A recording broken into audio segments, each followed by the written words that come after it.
जो उपासक अपने आप को प्रतिपल सदा परमात्मा में लगाता रहता है, वो पाप रहित हो जाता है।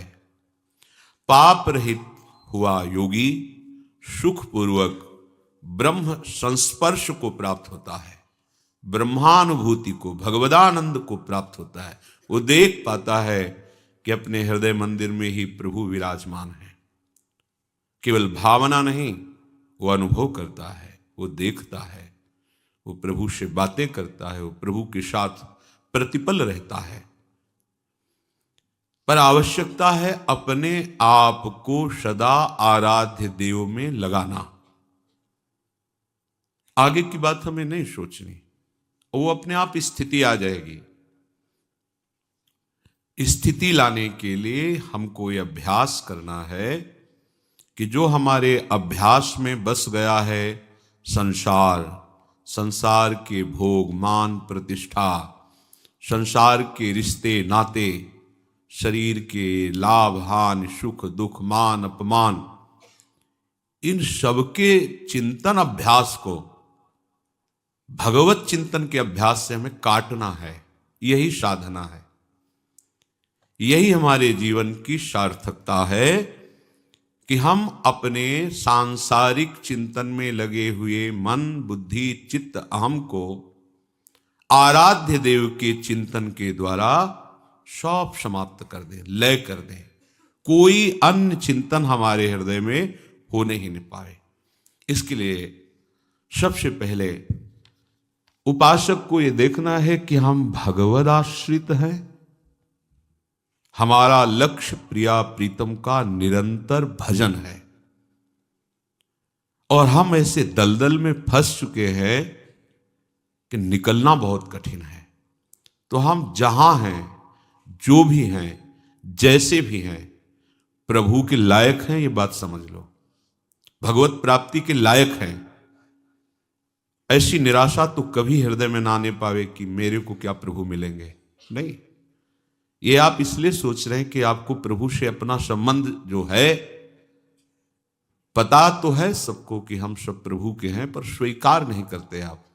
पता तो सबको है कि कोई है ऐसा एक मालिक जो पूरे जगत का भरण पोषण कर रहा है, विश्वंभर, जो सबको प्रकट कर रहा है, सबका लय कर रहा है, जो विद्या और अविद्या दोनों का स्वामी है कोई ऐसा भगवान, है कोई ऐसा ईश्वर, और हम उसी के हैं। बस स्वीकृति ना होने के कारण हमें लगता है हम जैसों को भगवान कैसे मिलेंगे। वो हमारे अंशी हैं, हमारे पिता हैं, हम सब उनके हैं, उनके अंश हैं। हमारा सिद्ध अधिकार है उनको प्राप्त करना। साधना केवल इसी बात की है कि हम स्वीकार करें कि वो हमारे हैं। ये हमारेपन, ये अपनापन, ये मैंपन हम गलत जगह प्रकृति में लगा दिया और परमात्मा से विमुख हो गए। अब साधना करनी है, उपासना करनी है, तो इसको पहले बदलना होगा। प्रभु की सन्मुखता और संसार की विमुखता, प्रभु का आश्रय और संसार के आश्रय से रहित होना। हमें प्रार्थना करनी प्रभु से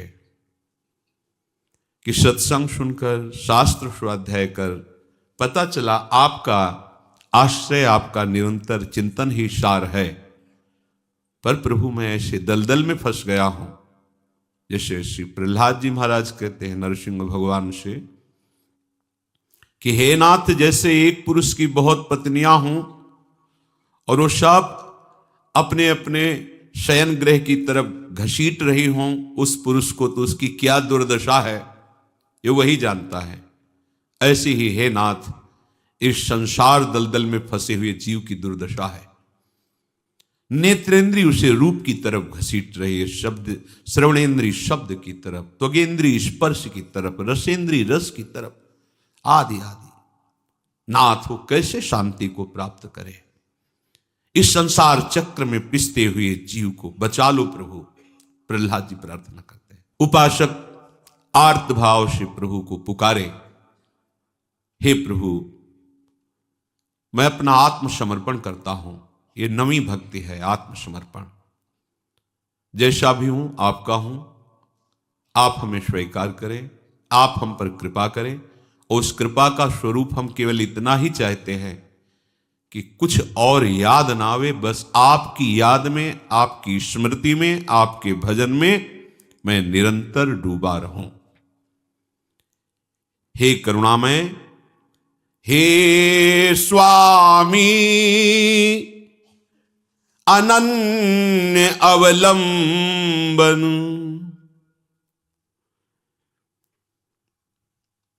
हे मेरे जीवन आधार,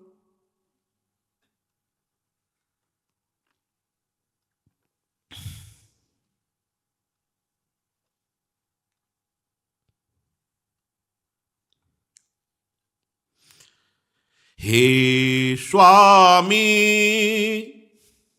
अनन्य अवलंबन, हे मेरे जीवन आधार, तेरी दया अहेतुक पर निर्भर कर आन पड़ा हूं द्वार। जाऊं कहां जगत में तेरे सिवा न शरणद है कोई। भटका परख चुका सबको, कुछ मिला न अपनी पत खोई। रखना दूर रहा कोई ने मुझसे नजर नहीं जोड़ी। भला किया यथार्थ समझाया, सबकी मिथ्या प्रतीति तोड़ी। हुआ निराश उदास गया विश्वास, जगत के लोगों का प्रगट हो गया भेद सभी।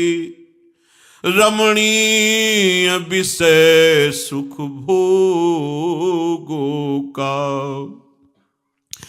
अब तो नहीं दिखता मुझको तेरे सिवा सहारा और। जल जहाज का कौआ जैसे पाता नहीं दूसरी ठोर। हे करुणा कर करुणा कर सत्वर, अब तो दे मंदिर पट खोल। बाकी झांकी नाथ दिखाकर, तनिक सुना दो मीठे बोल। गूंज उठे प्रत्येक रोम में परम मधुर यह दिव्य स्वर। हर तंत्री बज उठे साथ ही मिला उसी में अपना स्वर। तन पुलकित हो सुमन जलज की, खिल जाए सारी कलियां श्री चरण मृदुल बन मधुप उसी में करते रहे रंग रलियां। हो जाऊं उन्मत्त भूल जाऊं तन मन की सुधि सारी, देखूं फिर कण कण में तेरी छवि नव नीरद घन प्यारी। हे स्वामिन तेरा सेवक बन तेरे बल होऊं बलवान, पाप ताप छिप जाए हो भयभीत मुझे तेरा जन जान। पाप ताप सब छिप जाए हो भयभीत मुझे तेरा जन जान। हे स्वामी अनन्य अवलंबन, हे मेरे जीवन आधार, तेरी दया है तुक पर निर्भर कर आन पड़ा हूं द्वार। हे स्वामी मैं पूर्ण रूप से अपने आप को आपके श्री चरणों में समर्पित करता हूं। ये भी आपकी अहेतुकी कृपा से मुझे पता चला है। अब मैं निर्भर हो गया हूं आप पर, निर्भर, पूर्ण रूप से आश्रित। किसी वस्तु, व्यक्ति, स्थान, साधन का भी बल नहीं, एकमात्र अपने आराध्य देव का बल। बस आपके चरणों में आ पड़ा हूं, आपके बल से, आपके भरोसे से। कहां जाऊं जब कोई आपके समान ही नहीं, तो आपसे बड़ा कौन हो सकता है। यहां कोई भी ऐसा नहीं है जो हमारी दीनता सुन करके हमें स्वीकार करे, क्योंकि जिसे देखता हूं वो खुद असमर्थ है। कोई समर्थ नहीं कि हमें काल से बचा सके, मृत्यु से बचा सके, काम क्रोध लोभ मोह मद मत्सर इनसे बचा सके, क्योंकि जितने हैं सब खुद इनके पंजे में फंसे हुए हैं। कहां जाऊं, तुम्हारे सिवा कोई ऐसा शरणद है ही नहीं, शरण देने वाला, कि अवगुणी नीच अधम किसी योग्य नहीं और उसको हृदय से लगा ले, ऐसे तो सिर्फ आप हैं, दूसरा कोई है ही नहीं ऐसा। दूसरे तो गुणवान का आदर करते हैं, रूपवान का आदर करते हैं, जो किसी काम लायक होता है उसका आदर करते हैं, पर नाथ जो किसी योग्य नहीं है उसको आप हृदय से लगा लेते हैं, उस दैन्य को अपने हृदय का हार बना लेते हैं। हे करुणा में बहुत भटक लिया, बहुतों से प्रीति करके देख लिया, परखा, कुछ नहीं मिला, समय बर्बाद हुआ और अपनी लाज खोई। रखना तो दूर रहा, कोई मुझसे नजर भी नहीं मिलाई प्रेम की। जब तक स्वार्थ रहा तब तक वो लगता था कि हमें प्रेम कर रहा है, जब हम उसके काम लायक नहीं रहे, स्वार्थ लायक नहीं रहे, तो नजर चुरा ली, कोई बात भी करना नहीं चाहता। भला किया, यथार्थ बात आपने कृपा करके समझा दी। नाथ ये जो झूठा अभिमान लिए हुए थे कि मैं विद्वान हूं, मैं ज्ञानी हूं, मैं धर्मात्मा हूं, मैं अमुक हूं, मेरे अमुक जन है, मेरे परिवार में ऐसे, मेरी ऐसी संपत्ति, ये झूठी प्रीति और प्रतीति का आपने पर्दाफाश कर दिया। यदि आप कृपा न करते तो इसी में फंसा पूरा जन्म चला जाता। भला किया, अब मैं समझ गया हूं प्रभु, सब जगह से निराश होकर, उदास होकर, सब जगह से अपने विश्वास को हटा करके, जगत के लोगों से, जगत के भोगों से ये रमणीय विषय सुख केवल दिखते हैं, परिणामता बड़ा दुख रूप है। आपने समझा दिया नाथ, अब तो बस आप ही मेरे सहारे हो। जैसे समुद्र में जल जहाज में बैठा हुआ काक कितनी भी उड़ान भरे, विश्राम उसको वहीं आकर मिलेगा, ऐसे ही नाथ ये मन चाहे जितना भाग ले, इसको विश्राम तो आपके श्री चरणों में ही मिलेगा। इस भव समुद्र में कहीं उसको विश्राम नहीं मिल सकता। आपके इसी चरण रूपी जहाज का ही ये विश्राम स्थल इस मन को मिलेगा, नहीं तो कहीं विश्राम नहीं है।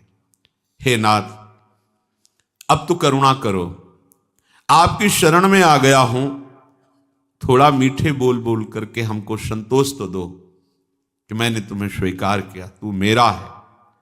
अब तो ये माया का पर्दा हटाकर बाकी झांकी करा दो, जिससे हमारा हृदय नाच पड़े कि हम प्रभु के जो हैं ऐसा स्वीकार किया, तो मेरे प्रभु भी स्वीकार कर रहे हैं, क्योंकि वो मेरे नेत्रों के सामने हैं, मेरे हृदय देश में प्रकाशित है, कण कण में प्रकाशित है।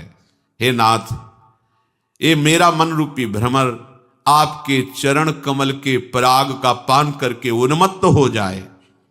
हे नाथ, तन पुलकित रहे, मन आपके चिंतन में सदैव प्रसन्न रहे, मैं भूल जाऊं अपने शरीर को, शरीर संबंधियों को, शरीर के भोगों को, बस केवल आपकी शुद्धि रहे।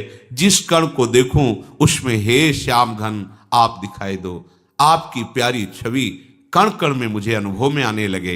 हे नाथ, हे स्वामिन, बस केवल मैं आपका सेवक हूं, आपके बल से ही मैं बलवान हूं। ये जितने भी पापाचरण कराने वाले दुष्ट काम क्रोध लोभ आदि हैं, ये दैहिक दैविक भौतिक ताप है, ये सब इस बात से भयभीत हो जाएं कि मैं आपका दास हूं, आपके बल से बलवान हूं, आपका सेवक हूं, और निरंतर आपका चिंतन बने। ये हमें हृदय में ये देखते रहना है कि जितने भी विषय भोग, जितने भी पदार्थ, व्यक्ति, वस्तु, स्थान, ये सब मायाकृत है। मायाकृत जो है नहीं पर अच्छे से दिखाई दे रहा है, ऐसा लग रहा है कि हम इसे भोग रहे हैं, हमें सुख मिल रहा है, पर है नहीं। जैसे स्वप्न में ऐसा लग रहा है मैं बहुत अच्छे अच्छे पदार्थ पा रहा हूं, पर है नहीं। स्वप्न में लग रहा है बड़ा दुख है, पर है नहीं। ऐसे ही ये जितने पदार्थ, जितने व्यक्ति, जितना ये आस विश्वास भरोसा, ये सब मायाकृत है, मैं समझ जाऊं। ये जो मायाकृत सुख को भोगने के लिए उतावलापन है, आरंभ में ये अमृतोपमम, अमृत जैसा लगता है, परंतु इनका परिणाम जहरीले जहर से भी भयंकर है। तुम्हें अभी समझ में नहीं आ रहा। परिणामे विषम्यु, संसार का संबंध, संसार का भोग, ऐसा लगता है कि अमृत है प्रारंभ में, पर इनका परिणाम विषम्यु, ये विष से भी बड़ा जहरीला है। विष तो एक शरीर को नष्ट करेगा, पर यह विषय अनेक जन्मों के संस्कार अंदर रख लेते, अनेक जन्मों तक परास्त करते रहते हैं। साधक को, उपासक को चाहिए कि देखे हृदय में कि हमारा आत्मसमर्पण प्रभु को है या भोगों को है। किसी भोग का, किसी व्यक्ति का, वस्तु का, स्थान का आश्रय है या प्रभु का। अपने जीवन में सदैव देखते रहना चाहिए, हमारा जीवन भगवत परायण है या भोग परायण है। उपासक और विषयी बड़ा भेद होता है, साधक और विषयी बड़ा भेद होता है, क्योंकि उपासक की प्रत्येक कर्म, प्रत्येक चेष्टा केवल प्रभु के लिए होती है। ध्यान दीजिए, उपासक और विषयी, इनमें बड़ा भेद है। उपासक की प्रत्येक चेष्टा, प्रत्येक कर्म केवल अपने आराध्य देव की प्रसन्नता के लिए होता है। हमारा आराध्य देव प्रसन्न रहे, हम कहीं उनके प्रतिकूल आचरण ना कर बैठे, ये उपासक की वृत्ति रहती है। और विषयी पुरुष का प्रत्येक कर्म भोग होता है, उसका चिंतन भोगों का, कर्म की चेष्टा भोगों की, तो परिणाम महाविष होता है, बड़ा दुख अशांतिमय होता है। विषयी विषयों से आसक्त होकर के राग द्वेष पूर्वक पूरा जीवन जलता रहता है और मरने के बाद नरक यंत्रणा को भोगता है। साधक इन द्वंद्वों को सहता हुआ शांति के मार्ग में आगे बढ़ता हुआ प्रभु के परम पद को प्राप्त होता है।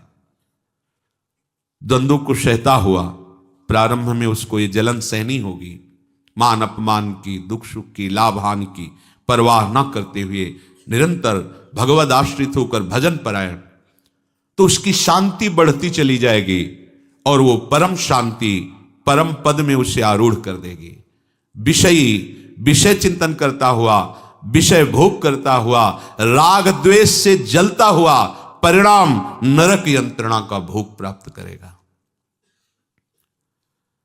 उपासक बनने का अर्थ यह नहीं है कि उसको यह अभिमान हो जाए कि मैं सबसे श्रेष्ठ हूं।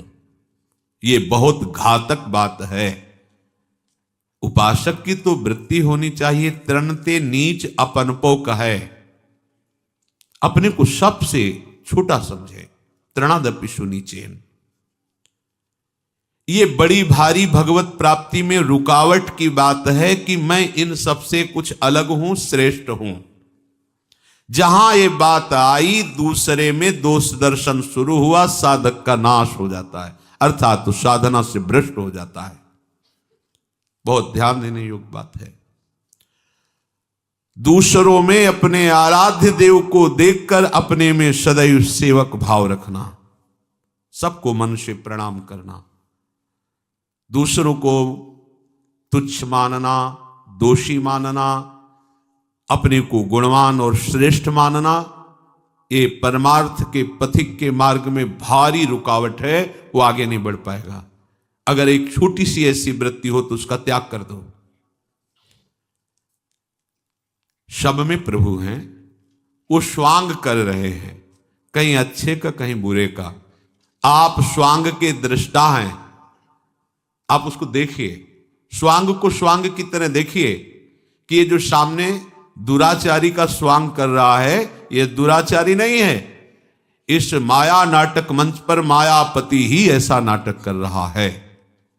इस स्वांग कर रहा है, कभी वाराह का, कभी कच्छप का, कभी नरसिंह का, कभी राम कृष्ण विविध रूपों, और फिर चराचर जगत का। ये वही स्वांग कर रहा है। दूसरा वो अपने आप से अपने आप का विस्तार कर लेता है, अपने आप में अपने आप को समेट लेता है। इसलिए सबको प्रणाम करो।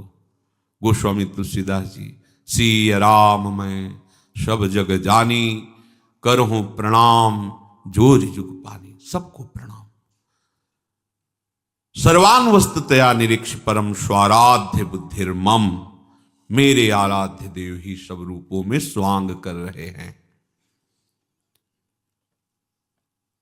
उपासक किसी को भी ऐसे वचन, ऐसी चेष्टा ना करे कि उसके हृदय को पीड़ा पहुंचे। विद्या के अभिमान में, त्याग के अभिमान में, भजन के अभिमान में, धन के, जाति के, साधना के, भक्ति के, ज्ञान के किसी अभिमान में आकर किसी को ऐसी चेष्टा, ऐसे वचन ना बोले। परुख वचन कबहु न कहाई, कि वो अंदर से दुखी हो जाए और सोचे कि मैं किसी योग्य नहीं हूं ना, इसलिए तो बड़े हैं इसलिए गए आप। अगर वो हृदय से दुखी हो गया तो वहीं बैठे हुए हैं प्यारे, उनको ताप पहुंचेगा, उनको ताप पहुंचेगा तो आप सेवक कहां रहे, उपासक कहां रहे। अपने आराध्य देव को कष्ट पहुंचा रहे हैं, उनके प्रतिकूल चल रहे हैं, तो आप उपासक कहां रहे। सावधान। भजन करना कठिन, करके बचाना कठिन, बचा के पचाना कठिन। पच गया तो सिद्ध हो गए। ये भजन के भारी विघ्न हैं, इसलिए सावधान रहो। कभी इस तरह का कोई अभिमान भक्ति का, भजन का, ज्ञान का, विद्या का, धन का, रूप का, महत्व का बिल्कुल नहीं छू जाना चाहिए। अगर आपको ऐसा कभी लगे तो उसकी पहचान है, जब दूसरों में हे भाव होने लगे तो समझ लेना आपको अभिमान आ गया है। जब दूसरों में अपने से तारतम्य मिलाने लगे कि मेरे में तो ये गुण है, देखो इसमें ये दोष है, तो आपको अभिमान आ गया है। भक्ति महारानी कैसे टिकेंगी आपके हृदय में? विद्या रूप महत्व कुल धन यौवन अभिमान सट कंटक देखे जहां राहे न भक्ति निदान। ये बड़े बड़े कांटे हैं, इन पर भक्ति महारानी कैसे सुकोमल चरणों से चलकर तुम्हारे हृदय में आएंगी? नहीं आएंगी। अभिमान छू न जाए। वृंदावन ई विधि बसे तज के सब अभिमान, यही सब अभिमान। उपासक को अभिमान से दूर रहना चाहिए। कभी ऐसी कोई बात अपने में दिखाई दे सद्गुण की तो समझ लेना अभिमान आ रहा है। प्रभु को पुकारो कि नाथ संभालो, ये अभिमान आ रहा है, वही ठीक कर देंगे। अपनी उपासना से हटे नहीं, किसी की उपासना को नीचा समझे नहीं। अपने को कोई गलत कार्य करना नहीं, दूसरा कोई गलत कर रहा है तो हमारा आराध्य देव अंदर से भाव रखना है, बाहर से व्यवहार नहीं रखना। बाहर से संभाषण भी नहीं करेंगे, अंदर से आराध्य देव का भाव रखकर न उसकी निंदा करेंगे न उसकी स्तुति करेंगे। नाली के कीड़े में, कुत्ते में, देवता में, सब में हृदय मंदिर पर बैठे हुए उपासक अपने आराध्य देव को देखता है। किसी से भी घृणा, किसी से नीचापन, किसी को पापी, किसी को महान दुराचारी, ये हमारा दर्शन नहीं होगा, हमारा दर्शन नहीं होगा। इसलिए महाप्रभु स्पष्ट शब्दों में कह रहे हैं, ये क्रूरा अपि पापिनो न च सताम संभाष्य दृश्यास्ते। देखने योग्य नहीं है, बात करने योग्य नहीं है, ऐसे क्रूर हैं, पापी हैं, उनमें भी हमारी ये मति दृढ़ होनी चाहिए कि मेरे आराध्य देव विराजमान है इसके हृदय मंदिर पर। उपासक ऐसी भूल ना करे, नहीं तो समझ नहीं पाएगा कि उसका साधन मार्ग कब और कैसे छूट गया। निरंतर रात दिन अपने भजन को ही संभाला करे। ऐसा भी नहीं होना चाहिए कि बहुत बढ़िया से भजन हो गया तो तुम भूल गए। बड़ी सूक्ष्म बात है।